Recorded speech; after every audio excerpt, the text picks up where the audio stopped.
दोस्तों, आप देख रहे हैं MTN न्यूज़। आज हम औरंगाबाद के पड़े गांव पर आए हुए हैं। यहाँ पर मेंटल हॉस्पिटल है, मानसिक आरोग्य केंद्र है। डॉक्टर ए खादरी का यह हॉस्पिटल है। 1982 से ये हॉस्पिटल चालू है। यहाँ पर खिदमत अंजाम दे रहा है मानसिक आरोग्य के पेशेंटों को। और आज यहाँ पर वर्ल्ड तंबाकू विरोधी दिन के मौके पर यहाँ प्रोग्राम रखा गया है, कॉन्फ्रेंस रखी गई है। उस मौके पर यहाँ पर सभी जो बाहर के बड़े बड़े डॉक्टर्स हैं वो सीनियर्स डॉक्टर्स आकर यहाँ पर मार्गदर्शन करेंगे, तंबाकू के बारे में लोगों को जन जागरूक करेंगे कि तंबाकू से होने वाली बीमारियों के बारे में वो बताएंगे। तो आइए अंदर चलते हैं और देखते हैं क्या है और किस तरह से ये यहाँ पर ये प्रोग्राम होने जा रहा है।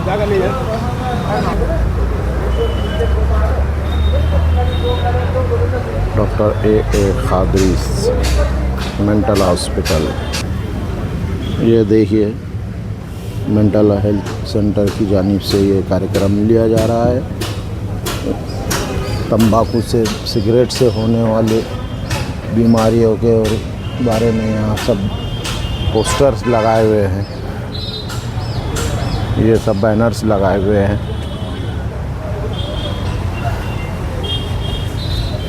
तंबाकू, सिगरेट, बीड़ी, शराब, इसका जो व्यसन करते हैं, जो इस्तेमाल करते हैं, उससे होने वाली बीमारियों के बारे में। ये देखिए, जो लोग दारू पीते हैं उनका जो नुकसान होता है दारू पीने से, उसके बारे में है। ये सिगरेट के बारे में है। ये ऐसे काफ़ी जो है बैनर्स लगाए हैं। ये देखिए, स्मोकिंग करने से जो नुकसान होता है उसके ताल्लुक से ये पोस्टर्स लगाए गए हैं। धूम्रपान। Ankit, the CEO of Zila Parishad, whose visionary leadership continues to uplift public health and education in our region. Our second chief guest is Mrs. Annapurna Singh, the Assistant Superintendent of Police, a symbol of strength and discipline in our community. We welcome you, ma'am, sir.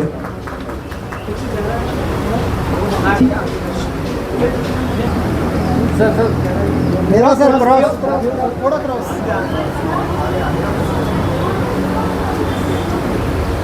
Right, yes. ये भैया Anjum ma'am, to please welcome and felicitate Mrs. Annapurna Singh, the Assistant Superintendent of Police.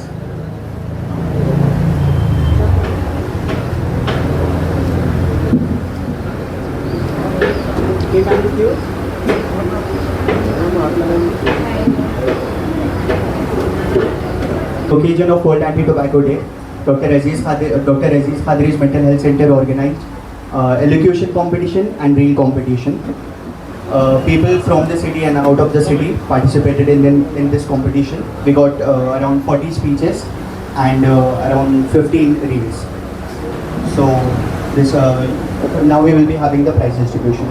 So before going ahead, I would like Dr. Aziz Ahmed, Mr. Ankit and Mrs. Annapurna. Now she is Annapurna, remember. Annapurna means, you know, she is feeding to everybody. Yes, I am right? Annapurna, Purna, providing to all. And Ankit is notate. Anking means you establish, notate, and he both are there. And today I am standing here as usual. I will ask again 4 questions. Sir, मैं जब भी बात करता हूँ तो audience से पूछता हूँ पहले कि कौन से भाषा में मैं बात करूँ, हिंदी, मराठी, इंग्लिश, उर्दू। मराठी, हिंदी। हिंदी। सर, आप एक्वेंटेड है मराठी से पूरा? दोनों भी? ओके। मग मराठी या हिंदी जो आज तो ऊपर करो, अभी मैं फिर देख रहा हूँ ऑडियंस। मराठी वाला कितना है? मराठी, हिंदी वाला ठीक है, मराठीमध्ये बोल।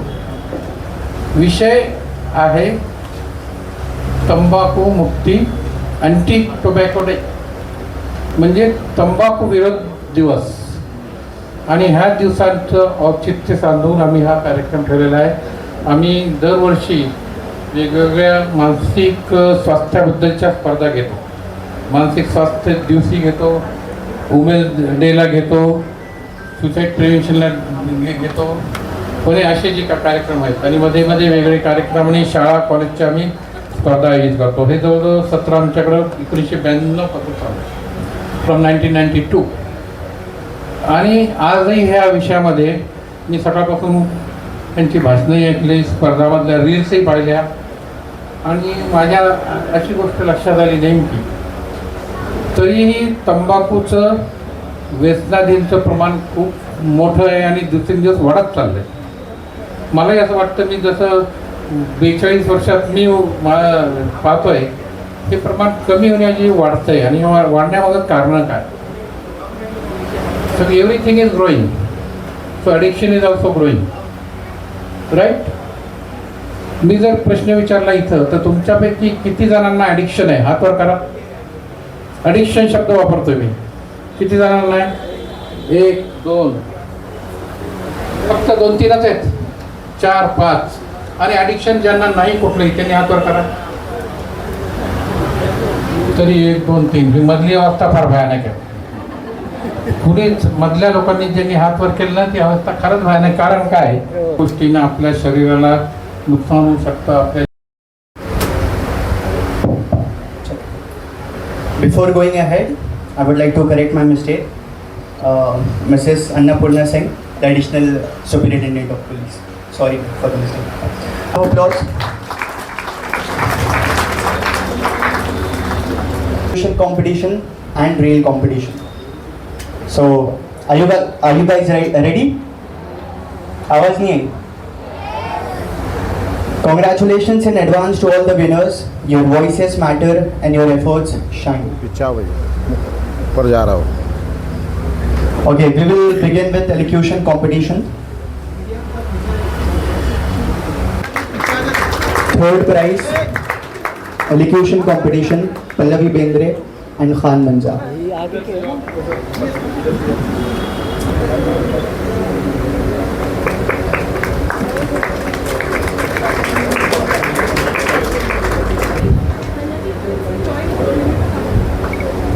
सो जॉइंट विनर है, आप लोगों को ट्रॉफी भी शेयर करना है और पैसे भी.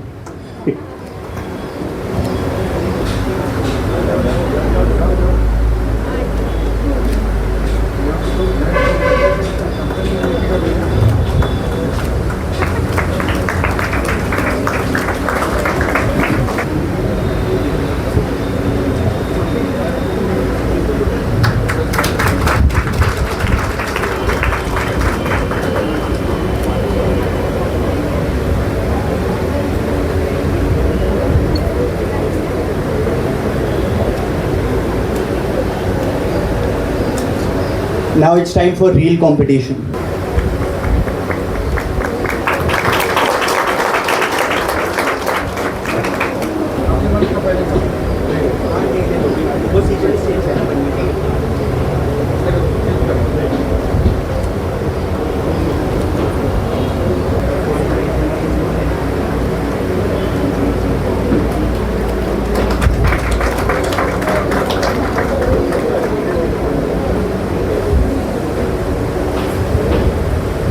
Thank you so much all the dignitaries. आणि त्यामुळे ह्या समस्या वाढत चालल्या आहेत. त्यामुळे याची जाणीव होणं फार महत्त्वाचं आहे. आणि व्यसनाधीनता किंवा तंबाखूचं व्यसन, जर मी तुम्हाला सांगितलं तंबाखू सेवन करणं हाच एक मानसिक आजार आहे, तर किती जणांना पटेल ते? नाही. तंबाखूचं सेवन करणं हाच मानसिक आजार आहे. 1 किंवा 2 म्हणजे पहा, अजूनही गैरसमज किती आहे. गैरसमज याचा अर्थ असा नाही की त्याच्याबद्दल वेगळे चुकीचे समज असणं, पण ते माहितीच नसणं. आणि मानसिक स्वास्थ्य आपलं चांगलं आहे हा प्रश्न जर विचारला मी, किती जणांना वाटतं आपण मानसिकदृष्ट्या स्वस्थ आहे? हातवर करा. हीच मोठी अडचण आहे. किती जणांना वाटतं आपण अस्वस्थ आहेत? हातवर करा. अस्वस्थ म्हणणारे कमीत कमी 10-12 हातवर यायला लागले, पण स्वस्थ आहे म्हणणारे मॅडम हातवर येत नाही. आता ह्याच्यासाठी कारणं काय? आत्ताच एक ह्या सर्कलमध्ये मी एका लॉच्या विद्यार्थिनींना विचारलं, तिनं भाषण केलं. मी म्हटलं ह्याच्याबद्दल कायद्याची काही आवश्यकता आहे? तर तिने मला सांगितलं नाही. माझ्या डोक्यात का प्रकाश पडला त्याचं कारण सांगतो. एक मला वाटतं 8-10 वर्षापूर्वी तंबाखू सेवनावर बंदी होती, कायद्यानं बंदी होती. त्यामुळं गुटखा तंबाखू सगळं बॅन होतं काही काळ. आणि त्या काळात मला असं वाटतं, मी आता कारण 50 वर्षापासून पाहतो, त्या काळात माझ्याकडं तंबाखू गुटखा वेचलेले येणारे पेशंट जवळजवळ नव्हते. आणि आज जर पाहिलं तर ह्यांची संख्या इतकी आहे की आता मला वाटतं त्याच्यावर बोलणं मला फार कठीण वाटायला लागलं. कारण आता हॉस्पिटलमध्ये आमच्याकडे जे पेशंट असतात जवळजवळ 120 इनपेशंट आहेत. त्यांच्यामुळे येणारे नातेवाईक व्हिजिटर्स हे जेव्हा येतात तर आम्हाला अक्षरशः इथं माणसं ठेवून चेक करावं लागतं की येताना तिथं तंबाखू तुम्ही बाहेर काढून ठेवा. आणि मग आमच्याकडं कधी कधी दिवसाच्या गाठी एक डब्बा भरतो, इतक्या लोकांचे तंबाखू गुटखा सिगारेट आम्हाला काढून ठेवावे लागतात. आणि परत आम्हाला असं वाटतं की आम्ही काढणं तात्पुरतं तरी जाताना ते परत घेऊन जातात. आणि मग ह्याच्यामुळं होणारे दुष्परिणाम आता तर मी सगळ्यांनीच वाचलेले सगळ्यांनाच माहीत आहे. पण हे का सुटत नाही आणि हे न सोडता येण्याची आताच्या माझ्या ॲनालिसिसप्रमाणे मानसिक स्वास्थ्याबद्दल मी जेव्हा बोलतो मी 4 अँगलवर बोलतो. बायोलॉजिकल, सायकोलॉजिकल, सोशल आणि स्पिरिच्युअल.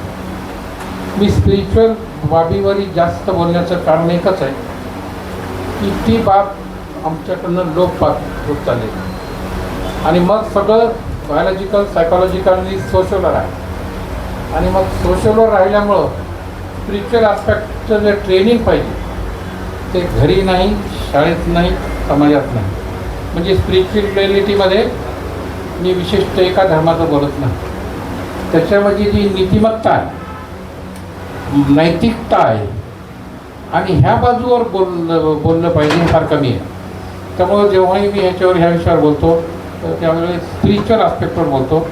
आणि स्पिरिच्युअल ॲस्पेक्टमध्ये आमचं एक नवीन आत्ता रिसेंटली एक सेमिनार झालं होतं नॅशनल लेवलचं, त्याच्यामुळे REBT, rational emotive behaviour therapy. त्यामध्ये मी एक मॉडेल दिलं ज्याच्यामध्ये integrating spirituality of all major religions. मग त्या रिलिजन्समधल्या शिकवणी इस्लाम, ख्रिश्चनिटी, हिंदुइझम, जैनिझम, सिखिझम आम्ही त्यात इन्क्लूड केलेलं आहे. त्याची माझ्याकडे एक पुस्तकही आहे, आहे का सोनवणे सरांच्या इथं. जर ती पुस्तिका आपल्याकडे प्रिंट कॉपी असेल तर ह्यांना पण 2 प्रिंट कॉपी त्याच्या मागून घ्या. त्या मी तुम्हाला मुद्दाम का देईन सर, स्पिरिच्युअलिटीमधला जो आस्पेक्ट आहे जर सगळ्या धर्माच्या शिकवणी जर तुम्ही घेतल्या तर प्रत्येक ठिकाणी आहे की व्यसनाधीनता ही वर्ज्य आहे. कुठल्याच धर्माला प्रमोट केलं नाही. पण आज मी पाहतो सगळ्या धर्माचे लोक त्याच्यामध्ये इन्व्हॉल्व आहे आणि हा सगळ्यात मोठा विषय बनलेला आहे व्यसनाधीनता. आणि दुसरं एक व्यसन जे जडत चाललं आहे आज ते आहे सगळ्यांनाच आहे जवळजवळ फार मोठ्या प्रमाणात. कशाचं आहे ते? मोबाईल. सगळ्यांना माहिती आहे मोबाईल. आता मी जर तुम्हाला विचारलं तुमचे मोबाईल माझ्याकडे तुम्ही देता का काही दिवसासाठी? एका दिवसासाठी किती जण द्यायला तयार आहेत?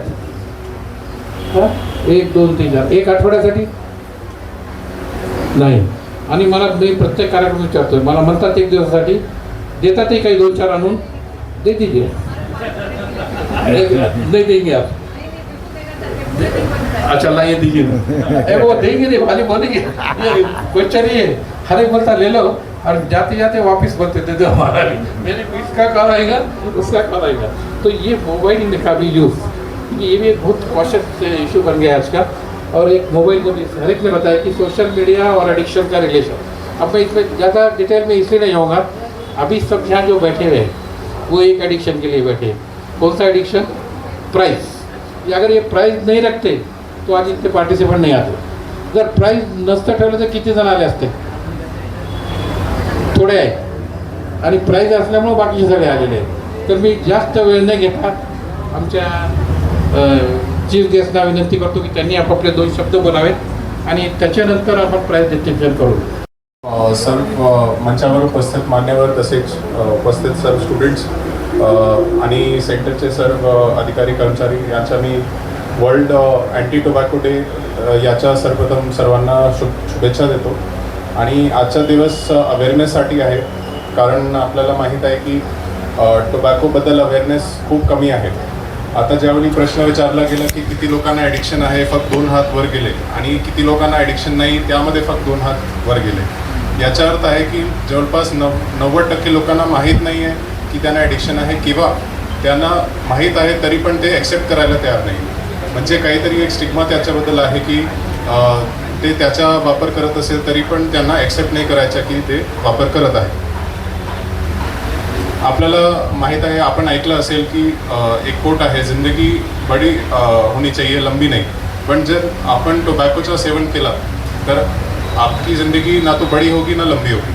इसका अर्थ है की आपले जीवनमध्ये जे इम्पॉर्टंट मुवमेंट्स आहेत त्याचा आपण अनुभव घेऊ शकणार नाही. आपल्याला जीवनात वेळ कमी मिळणार, कारण स्मोकिंग किंवा टोबॅकोच्या वापरमुळे आपलं लाईफ कमी होणार आहे. आणि या दोघी कारणामुळे आपलं जे क्वालिटी ऑफ लाईफ आहे ते खूप कमी राहणार आहे. आता आपल्याला जर स्टॅटिस्टिक्सबद्दल सांगितलं तर एकदा आपण जर सिगरेट किंवा टोबॅकोचा वापर करत असेल, जवळपास 10 ते 11 मिनिट आपल्या जीवनात कमी होतात. म्हणजे वर्षभरात जवळपास 55 दिवस कमी होतात. आणि याच्यासोबत जे बाकी रिमेनिंग डेज आहे आपल्या लाईफचे ते पण आपण टोबॅकोच्या सेवनमध्ये किंवा ॲडिक्शनमध्ये किंवा इतर प्रकारचे जे मेंटल हेल्थ इश्यूज आहेत त्यामध्ये आपण ते वाया घालतात. म्हणजे आपलं जे क्वालिटी ऑफ लाईफ आहे, जे दिवस आपण आपले स्वप्न पूर्ण करण्यासाठी त्याचा वापर करू शकतो किंवा आपल्या फॅमिलीसोबत ते व्यतीत करू शकतो, ते पण वाया जातात. आणि हे एक फक्त फिजिकल क्रायसिस नाही, मेंटल हेल्थ क्रायसिस पण आहे. कारण ॲडिक्शन आपल्याला माहीत आहे कोणत्याही वस्तूचं असू शकतो. इवन शुगरचं ॲडिक्शन असतो. त्याच्यासोबत टोबॅको असा प्रॉडक्ट आहे जे सोसायटीमध्ये कूल समजला जातो. म्हणजे कोणी ॲडमध्ये बघितलं असेल की टोबॅकोचं सेवन करत आहे म्हणजे ते कूल व्यक्ती आहे. पण हे परसेप्शन चेंज केलं पाहिजे. कारण जर आपण ठरवलं की जो कोणी व्यक्ती टोबॅकोचं सेवन करत आहे ते अनकूल आहे आणि त्याचा निषेध केला पाहिजे किंवा त्यांना समजून सांगितलं पाहिजे की त्याचे साईड इफेक्ट्स काय आहे, त्याचे इल इफेक्ट्स काय आहे, तर नक्की त्याच्या मनात पण परिवर्तन होणार आहे आणि एकत्रित समाजमध्ये पण त्याचं परिवर्तन होणार आहे. आणि आपण एक मिनिटासाठी विचार करा की जर असं कोणताही गाव असेल जिथे टोबॅको बँड आहे, कोणताही व्यक्ती टोबॅकोचा वापर करत नाही, तिथे आपण विचारू शकतात की जे हवा आहे ते अतिशय क्लीन राहणार आहे. जे सेकंड हँड स्मोकिंगचे इफेक्ट्स आहेत ते नसणार. त्याच्यासोबत मुलं जे आहेत त्यांना कफिंग किंवा इतर आजार होणार नाही. आणि एक क्लीन एन्व्हायरमेंट म्हणजे वेस्ट पण कमी होणार. आणि प्रत्येक घरात जे डिस्पोजेबल इन्कम आहे त्याचे सेविंग्स वाढणार आहे, त्याचे डिस्पोजेबल इन्कम वाढणार आहे आणि त्याच्यामुळे गावाच्या एकत्रित विकासमध्ये पण मोठा इम्पॅक्ट राहणार आहे. त्यामुळे इन्कम वाढविण्यासाठी पण हे गरजेचं आहे. आपल्याला माहीत आहे की जर कोणी स्मोकिंग करत असेल जवळपास 1 वर्षात 5,000 ते 10,000 रुपये ते खर्च करत आहे. आणि त्या निधीचा जर इन्व्हेस्टमेंट केला किंवा त्यांनी स्वतःच्या फॅमिलीसाठी किंवा तो स्वतःचे स्वप्न पूर्ण करण्यासाठी एज्युकेशनसाठी त्याचा वापर केला तर त्याच्या लाईफमध्ये किती बदल येऊ शकतात. त्यामुळे माझी सर्वांना विनंती आहे, आज इथे जास्तीत जास्त स्टुडंट्स उपस्थित आहे आणि स्टुडंट्सचं जे माइंड आहे ते फ्रजाईल असतात. कारण नवीन गोष्टी शिकण्यासाठी त्यांची उत्सुकता असतात, क्युरिओसिटी असतात. आणि या एजमध्ये जर त्यांनी चुकीच्या गोष्टी जे आहे किंवा असे प्रॉडक्ट्सचा वापर केला ज्यामुळे ॲडिक्शन होतो तर त्याच्या पुढचं जे आयुष्य आहे त्यामध्ये अनेक प्रकारचे अडचणी निर्माण होतात. आणि यावेळी जर त्यांनी चांगले डिसिजन्स घेतले तर त्याचं जे ट्रॅजेक्टरी आहे ते अतिशय वेगळ्या पद्धतीने निघणार आहे. आणि यामध्ये कम्युनिटी आणि यूथचा मोठा इन्व्हॉल्वमेंट आहे. जर एकत्रित येऊन आपण समाजामध्ये हे बदल घडवण्याचा प्रयत्न केला तर नक्की डिफरन्स आपल्याला दिसणार आहे. आणि कोणताही व्यक्ती टोबॅकोचं सेवन करत असेल आपण त्यांना समजून सांगा. जे कोणी व्यक्ती टोबॅको ॲडिक्शन सोडण्यासाठी प्रयत्न करत असेल त्यांना पण मदत करा. आणि एकत्रित समाजमध्ये जे NGOज आहे, कम्युनिटी आहे, त्यांना मदत करा की टोबॅको ॲडिक्शन सोडण्यासाठी आम्ही प्रयत्न करू शकतो. आणि यामध्ये मी सर्वांना पुन्हा वर्ल्ड अँटी टोबॅको डेच्या खूप शुभेच्छा देतो. आणि आज ज्यांना प्राइजेस मिळत आहे त्यांना पण खूप शुभेच्छा देतो. आणि या प्रकारचे कॉम्पिटिशन्सच्या माध्यमातून आपण वारंवार अवेअरनेस क्रिएट करण्याचा प्रयत्न करा आणि वर्षभर हे ॲक्टिव्हिटी सुरू ठेवा, याच्यासाठी मी आपल्याला विनंती करतो. धन्यवाद. Thank you so much doctor Qadri and mental health care centre और सभी ऑर्गेनाइजिंग टीम के मेंबर्स जिन्होंने आज हम दोनों को आज वर्ल्ड नो टोबैको डे के ओकेजन पर यहाँ पर इनवाइट किया. और सभी बच्चों को भी बहुत बहुत शुभेच्छा देना चाहूँगी क्योंकि आई नो यहाँ पे हमारे पास लिमिटेड सर्टिफिकेट्स हैं और ट्रॉफीज़ हैं, बट क्योंकि आपने इतने इम्पोर्टेंट विषय में अपना सहभाग दिया है, इसीलिए आज आप सभी किसी ना किसी तरह से विनर हो। जैसे सर ने बोला कि किसी ना किसी टॉपिक के बारे में, और स्पेशली जो सोशल टॉपिक है इतना इम्पोर्टेंट है, उसके बारे में आप अगर कुछ सोच पा रहे हो, बोल पा रहे हो, लिख पा रहे हो, तो वो एक छोटी विक्ट्री हो सकती है खुद में। ये चीज़ एक्नॉलेज करना बहुत ज़रूरी है, not only as a citizen, as a person who is a part of society. मैं एक पुलिस ऑफिसर भी हूँ, और ये जो टोबैको का ये जो टॉपिक है ये मेरे दिल के बहुत क्लोज है, क्योंकि डेली हम फील्ड में जाते हैं, हम बहुत सारे लोगों को देखते हैं, अपराधी होते हैं, आरोपी होते हैं, फिरियादी होते हैं, पीड़ित होते हैं, और कुछ ऐसे चेहरे होते हैं जो खुद से परेशान हैं, वो खुद से ही लड़ रहे हैं। मैट्रिमोनियल डिस्प्यूट्स ये बहुत कॉमन टॉपिक है पुलिसिंग में। डेली FIRs इस मामले में रजिस्टर होती हैं, और कपल्स हमारे पास आते हैं। तो कपल्स तो दोनों साइड हैं ही एक पार्टी की। जो सबसे इसमें जो नेग्लेक्टेड विक्टिम है वो बच्चा है। तो एक छोटा बच्चा मेरे पास आता है और बोलता है कि मुझे दोनों में से किसी के पास नहीं रहना है, और इनफैक्ट मैं चाहता हूँ कि नो मैटर कौन है पीड़ित, कौन फिरियादी, कौन आरोपी, सबको जेल भेज दो। तो हमने पूछा कि क्यों? तो उन्होंने बोला कि ये दोनों रात को दारू पीते हैं, दिन में तंबाकू खाते हैं, बीड़ी पीते हैं, दोनों एक दूसरे पर चिल्लाते हैं और मुझे पढ़ने नहीं देते, और मुझे बड़े होकर आप जैसा सरकारी नौकर बनना है। तो मुझे ये रियलाइज़ हुआ कि इन्होंने जो अपने खुद का जो लाइफ डिस्ट्रॉय किया है, अपनी मैरिटल लाइफ डिस्ट्रॉय करी है, वो तो एक सेपरेट कॉन्सेप्ट है, बट इन्होंने एक फ्यूचर भी डिस्ट्रॉय कर दिया। एक छोटे बच्चे की जो खेलने कूदने की उम्र होती है, सोचने की उम्र होती है, कॉम्पिटिशन्स में भाग लेने की उम्र होती है, उसके फ्यूचर एस्पिरेशंस होते हैं, वो आज उन्होंने एक अच्छा जीवन उसका किसी ना किसी तरह से खराब किया। हम लोग मेंटल हेल्थ प्रोग्राम्स में जाते हैं, इनफैक्ट अवेयरनेस प्रोग्राम्स करते हैं, हेल्थ प्रोग्राम्स करते हैं, कैंप्स रखते हैं। उसमें भी हमें एक ऐसे आदमी मिलते हैं जिनके होंठ कहीं ना कहीं काले होते हैं, आवाज़ में कर्कश होती है, उनसे बोला नहीं जाता, माउथ कैंसर उन्हें डिक्लेयर होता है। उन लोगों की बीमारियां भी, जैसे डॉक्टर साहब ने बहुत सही तरीके से कहा, जब सिम्टम्स उनके डिक्लेयर होते हैं, उनको डिजीज़ डायग्नोज होता है, तब उनकी बीमारी स्टार्ट नहीं होती। जब वो बहुत छोटे होते हैं, 10-12 साल के होते हैं, और हाथ में बीड़ी लेते हैं और सोचते हैं कि हम बहुत बड़े हो गए, तभी से उनकी बीमारी, उनकी जो मेंटल है, नॉट ओनली फिजिकल, मेंटल बीमारियां भी शुरू होती हैं। हमने कितने पेरेंट्स को देखा है, सिंगल मदर्स को देखा है, जिनकी सेविंग्स, जैसे सर ने बोला कि सेविंग्स, उनकी डिस्पोजेबल इनकम इसीलिए ख़त्म हो जाती है क्योंकि उनके बच्चों को व्यसन है।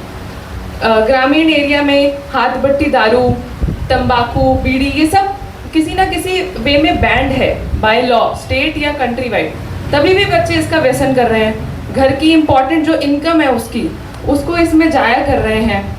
क्यों? स्कूल से ड्रॉप आउट हो रहे हैं क्योंकि उनके किसी दोस्त ने ये सराहना दे दी है कि ये बहुत ही स्मार्ट चीज़ है, ये बहुत स्टाइलिश चीज़ है, तो वो अपने एजुकेशन को भी नहीं ध्यान दे पा रहे हैं। और उसके बाद आगे की लाइफ क्योंकि अच्छी नहीं हो पा रही है और सबको बहुत कम टाइम में बहुत ज़्यादा पैसा चाहिए, उस चक्कर में वो लोग क्राइम्स करते हैं, एंड देन अगेन उनका जो फ्यूचर है वो हमारे पास आकर ख़त्म हो जाता है।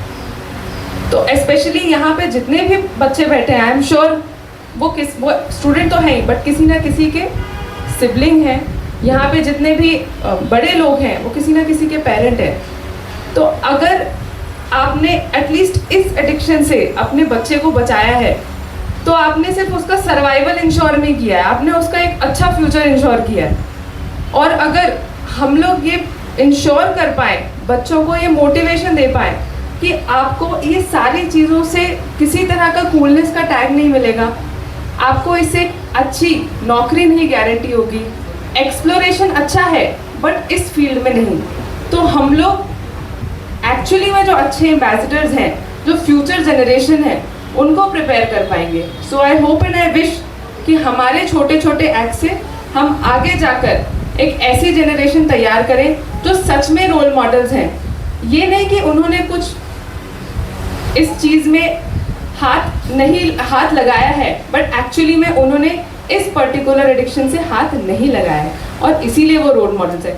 I hope and I pray कि हम लोग अपने छोटे छोटे एक्शन से ये कर पाए। आप सभी को वर्ल्ड नो टोबैको डे पर बहुत बहुत शुभेच्छा। Thank you.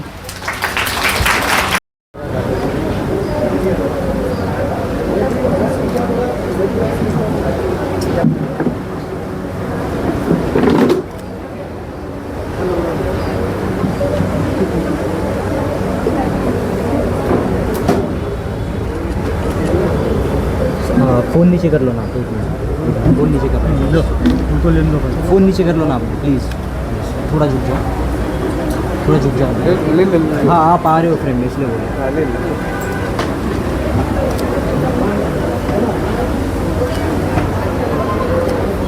कार्यक्रम लिया गया है वो किस विषय में लिया गया है? देखिए, आज anti tobacco world anti tobacco day है, ये 2025, और ये शुरू हुआ था 1987 में। तो दुनिया भर में इस पे टोबैको एडिक्शन ये सबसे ज़्यादा आज फैला हुआ बीमारी, मैं बोलूँगा इसको बीमारी। अगर कोई इसको आजकल लोग नहीं समझते कि बीमारी है, क्योंकि ये बीमारी की लिस्ट में इंक्लूड किया गया है, मेंटल इलनेसेस में एडिक्शन भी।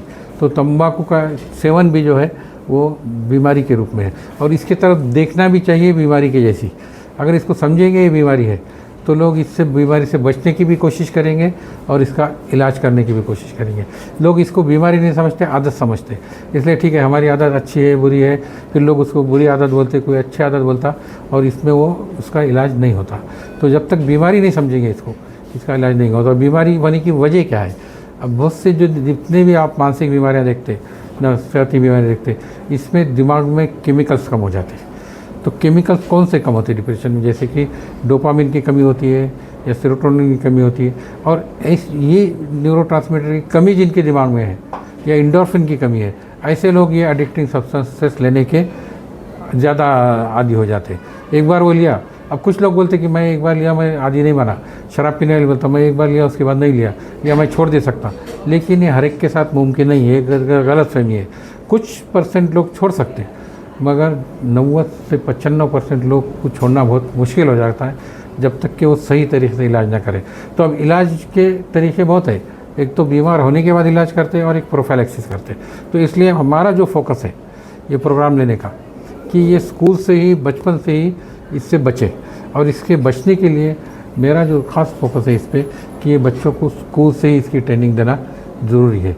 स्कूल में ही उनको मेंटल हेल्थ का उनके सिलेबस में भी इंक्लूड होना चाहिए। और जैसा कि अब हमारी कंट्री प्लूरलिस्टिक कंट्री है, हर मज़हब के लोग यहाँ स्कूल में होते हैं। तो मेरा जो स्पिरिचुअल एस्पेक्ट पे जो फोकस है आज, वही है कि सबको हर रिलीजन का स्पिरिचुअल नॉलेज देना चाहिए। वो एक दूसरे के स्पिरिचुअल नॉलेज से वाकिफ़ भी इसलिए होना चाहिए कि मैं जब तक दूसरे का स्पिरिचुअलिटी नहीं समझूंगा, मैं उसके बारे में रिस्पेक्ट करने के मेरे समझ में नहीं आती। तो अगर एक मज़हब का, मैं भी नाम बदल लिए बोलूँगा, एक एक्स मज़हब का आदमी वाई मज़हब के आदमी से डील कर रहा है, तो एक्स वाले को वाई का भी मालूम होना चाहिए और एक्स का भी मालूम होना चाहिए, तो वो उससे अच्छा बर्ताव कर सकता। जब हम एक बात करते इम्पैथी वगैरह, जब तक ये चीज़ें नहीं बढ़ेंगी, हमारे पास के स्कूल से लेके सोसाइटी के लेके टेंशन जो बढ़ रहे हैं आज, वो कम नहीं होंगे। और ये लोग टेंशन छुड़ाने के लिए ये तंबाकू बोलो, सिगरेट बोलो, बीड़ी बोलो और शराब बोलो, ये दूसरे एडिक्टिंग सब्सटेंस लेते हैं। और इसका जो इंसिडेंस जो बढ़ते जा रहा दिन ब दिन, आज दुनिया भर में लोग इससे परेशान हैं। हर एक बच्चों में भी हर 8-10 बच्चों में 3-4 बच्चे लेते हैं। अब जैसा कि मैं 50 साल से देखता हूँ, एक ज़माना ऐसा था कि इसके मुश्किल से आते थे कोई तंबाकू बीड़ी के लिए इलाज के लिए, पर अब उसके लिए भी आना बढ़ गए। जैसा कि मैं हॉस्पिटल में भी देखता हूँ कि जो पेशेंट एडमिट रहते हैं, उनके आने वाले 4 जो रिलेटिव में जो अभी बताया उसमें, कि उनके पास से जमा करते करते हमारे डब्बे जमा हो जाते। तो इतना इसका सेल और ये है, तो इसको हर लिहाज से कंट्रोल होना चाहिए। खुद का दिल का भी होना चाहिए, फैमिली से भी होना चाहिए, सोसाइटी से भी होना चाहिए, लॉ भी उसमें इन्फोर्समेंट होना चाहिए। लॉ भी ऐसा होना चाहिए कि इतना फ्रीली ये चीज़ें ना मिले, लोग इसका इस्तेमाल ना करें। और इसका एजुकेशन, अवेयरनेस सबसे बड़ा है, अवेयरनेस, सोच बदलना। अब मैं जो आ रहा हूँ, बुनियादी मेरा ऐसा है सोच। अगर आप पॉजिटिव सोच कम्युनिटी की बनाएंगे, ज़्यादातर नौजवान जो है, ज़्यादातर नौजवान इस नशे की तरफ तेज़ी से बढ़ रहे हैं। हाँ, इसका कारण इसका वजह ये है, इसकी जो सोच है कि हमारा नशा करने से हमारा गम भूल जाता, ये गलत है। उसका गम बढ़ता, उसकी एंग्जाइटी बढ़ती, उसकी परेशानी बढ़ती।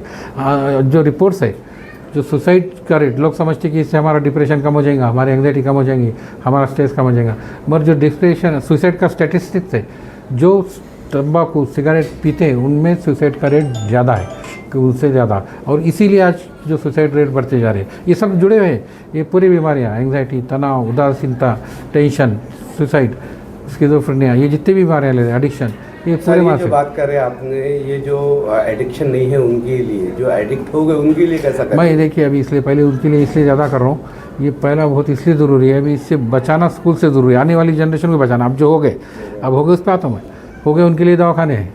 अब एक बार आ गए तो जब एडिक्ट हो गए ट्रीटमेंट की ज़रूरत है। देखो जब तक हार्ट की बीमारी नहीं हो रही उसको हॉस्पिटल जाने की ज़रूरत नहीं है, जहाँ हो गई तो उसको हॉस्पिटल की ट्रीटमेंट की ज़रूरत है। अब इसकी सिस्टमेटिक ट्रीटमेंट में भी 4 तरीके हैं। एक तो उसका मेडिसिन भी है, उसकी काउंसलिंग भी है, उसको फिर जितनी सीवियरिटी बीमारी, देखिए एक साइकिल है। देखिए अगर बीमार स्किज़ोफ्रेनिया का है, उसने अगर एडिक्शन सब्सटेंस लेना चालू किया ना तो उसमें और ज़्यादा लेता। डिप्रेशन है, लेना शुरू किया वो और ज़्यादा लेगा। अगर खाली ले रहा शौक के खातिर, मगर वो थोड़े दिन लेके छोड़ सकता, मगर जब उसकी बीमारी में तब्दील हो जाती हो, हर छोटी मोटी बात पे लेने लगता, तो उसको आसानी से छुड़ाना मुश्किल जाता। फिर उसको सिस्टमेटिक इलाज की ज़रूरत होती है, हॉस्पिटल में जाना पड़ता, काउंसलर कहीं जाना पड़ता, साइकेट्रिस्ट की ट्रीटमेंट लेना पड़ता। उसके जो सीवियरिटी जितनी उतनी, जैसा हार्ट डिसीज़ है, डायबिटीज़ है, डायबिटीज़ में भी थोड़ा सा डायबिटीज़ है, आप एक्सरसाइज डाइट से कंट्रोल कर सकते हैं, पर जब बढ़ जाता फिर उसको गोली भी लेना पड़ता, इंजेक्शन भी लेना पड़ता।